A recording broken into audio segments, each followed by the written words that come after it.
안녕하세요. 2024년 경기도자박물관 무장행 기획전 도자기와 닿다, 도자기 와닿다를 기획한 학예사 김진영입니다.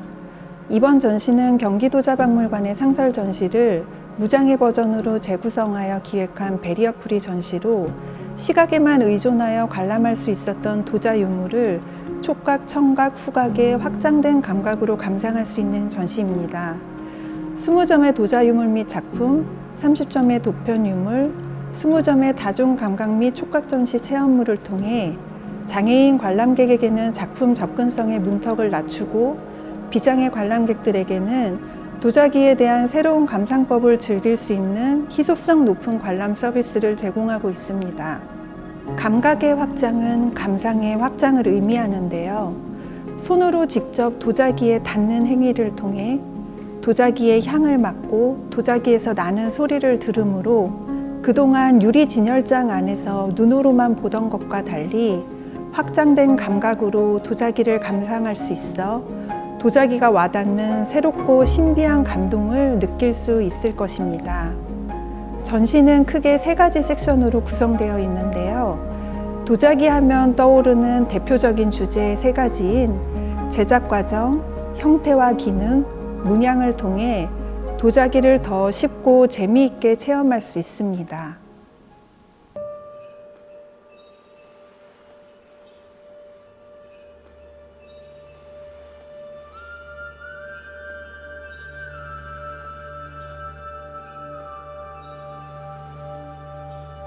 (1467년경) 경기도 광주에는 조선 왕실에서 사용할 고급 백자를 만들던 곳인 사홍원 분원을 설치했는데요.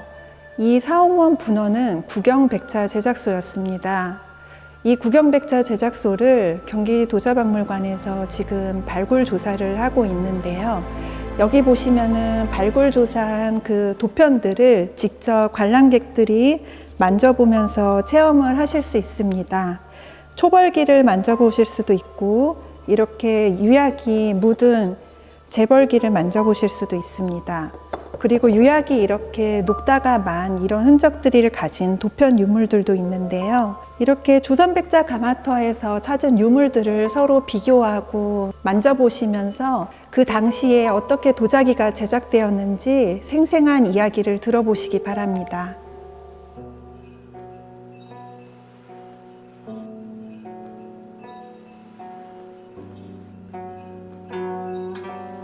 다랑아리는 최근 BTS RM이 애정을 드러내면서 전 세계적으로 사랑을 받고 있는 도자 유물인데요.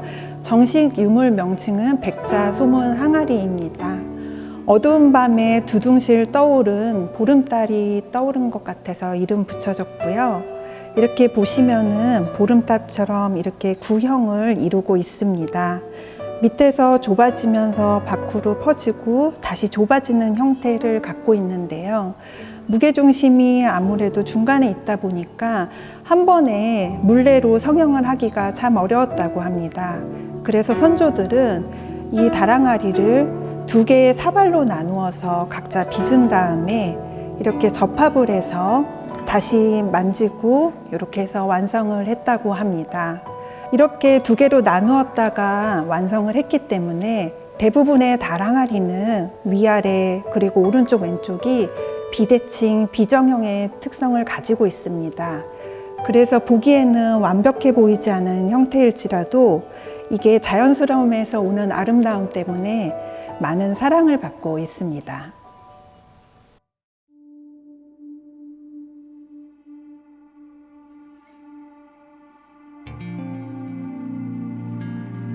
이 작품은 폴리앤 바바스의 나에게 말해줄래요라는 작품입니다. 지금 이 소리가 들리시나요? 이 소리는 소성이 막 끝난 도자기 표면에서 유약이 식으면서 만들어내는 소리입니다. 유약에 금이 가는 이 소리는 380도에서 가마를 연 후에 녹음되었다고 합니다.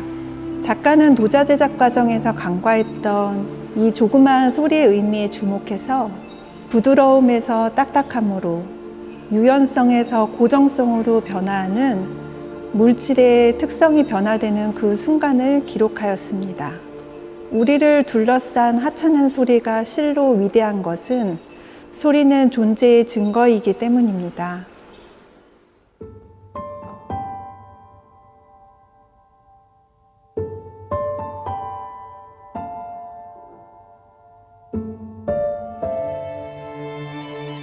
이 유물들은 상준이라는 형태의 유물입니다. 이것들은 실제 유물을 3D 촉각 체험물로 만든 것입니다. 여기 보시는 분청상춘과 백자상춘을 그대로 본따 만든 모형물인데요. 여기 보시는 것이 분청상춘, 여기 보이는 것이 또 백자상춘입니다. 조선시대에 제사용으로 많이 썼던 술병의 형태인데요. 모양이 조금 두 개가 다르게 생겼지만 똑같이 상준이라고 불립니다. 상준의 상자는 코끼리 상자로 코끼리 모양의 재래용 술병을 얘기를 합니다. 코끼리는 일반적으로 중국 남쪽에 있는 지방에서 많이 서식을 했었기 때문에 우리나라에서도 봄, 여름, 제사, 따뜻한 기후일 때 그때 많이 사용하였다고 합니다. 여기 이렇게 주구가 있는 부분과 없는 부분, 코끼리의 얼굴 부분을 어떻게 다른지 만져보면서 체험을 하실 수 있습니다.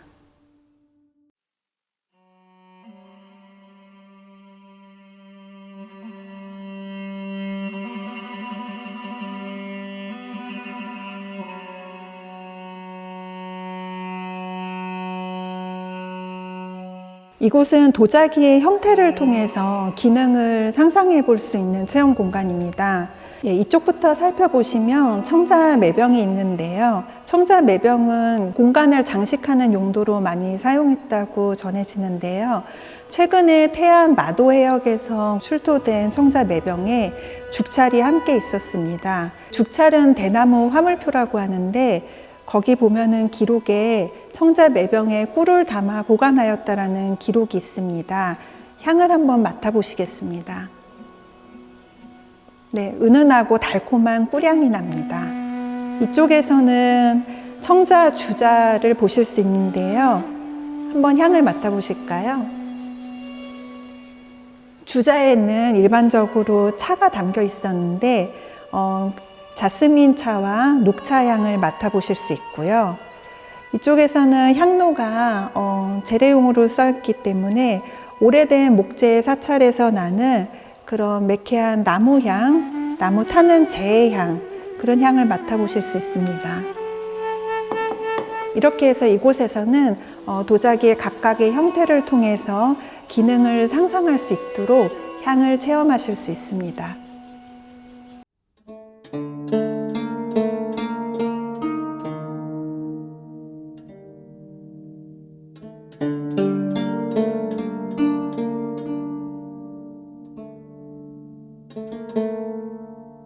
이곳은 도자기에 표현된 다양한 용의 모습을 살펴볼 수 있는 반부조 촉각 체험물입니다. 용은 예전부터 임금의 권위와 나라를 지키는 강한 힘을 상징하는 상상 속의 동물이었습니다. 18세기에 제작된 백자청화 운용문 항아리입니다. 이때는 사홍원 분원에 화공을 직접 보내서 용을 아주 정성스럽고 세밀하게 아주 잘 그렸습니다. 이렇게 고급 안료를 이용을 해서 산화 코발트의 그 푸른 안료를 이용을 해서 이렇게 그림을 그렸고요. 이것은 17세기에 그려진 백자 철화 운용문 항아리의 그 문양입니다. 신분제 동요가 일어나고 상인들이 많은 돈을 이제 벌게 되면서 용항아리를 본인들도 많이 소유를 하고 싶어 했습니다. 지방 가마에 주문을 의뢰를 해서 제작을 하게 되었고요. 아무래도 전문 화공이 용 문양을 그리지 않다 보니까 이렇게 용이 해학적이고 자연스러운 필치로 매우 자유로운 필치로 이렇게 표현된 것이 특징입니다. 청화 안료보다 비교적 값싼 안료인 철화 안료로 이렇게 그림을 그렸습니다. 이것은 이제 근대기에 그려진 백자 청화 운용문 항아리의 문양인데요. 용항아리를 만들긴 해야 되는데 기술력이 그렇게 높지가 않다 보니까 그때 근대기에 도입된 스텐실 기법을 이용을 해서 종이를 이렇게 오려 붙이고 물감을 채워 넣는 방식으로 용문양을 표현을 했습니다. 때문에 이렇게 문양이 한 번에 이어지지가 않고 뚝뚝 끊어지는 것이 특징입니다. 이렇게 조선시대에 백자에 그려진 용문양 3가지를 직접 만져보고 비교를 해보면서 쓰는 사람마다, 그리고 썼던 시기마다, 그리고 이용된 기술마다 용 문양이 어떻게 다르게 표현을 됐는지 살펴보실 수 있습니다.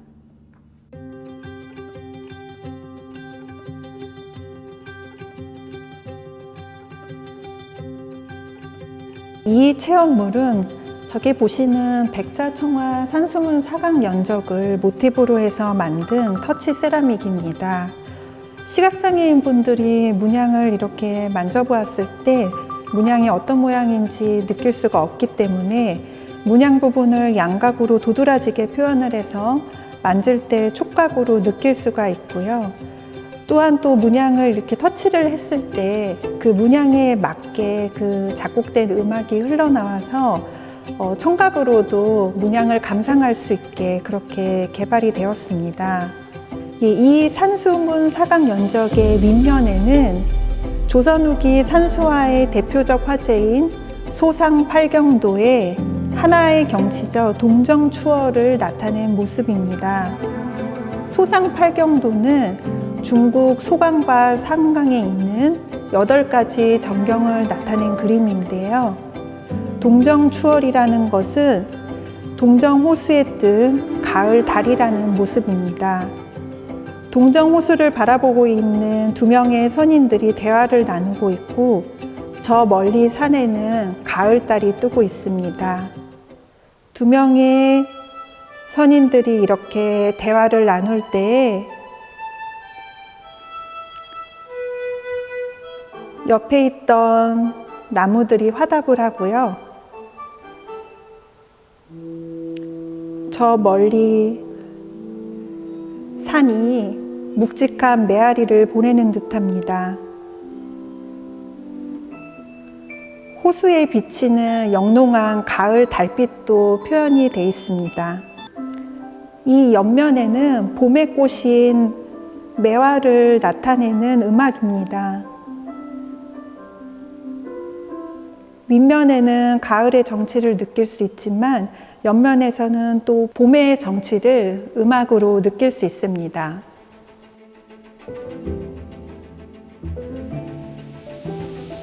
경기도자박물관 기획전 도자기와 닿다, 도자기 와닿다 전시 어떠셨나요? 이번 전시를 통해 도자기에 대한 새로운 경험이 되셨길 바라면서 직접 만져볼 수 있는 전시인 만큼 관람객 여러분들의 마음 깊은 곳에 큰 여운이 남는 전시가 되길 바랍니다.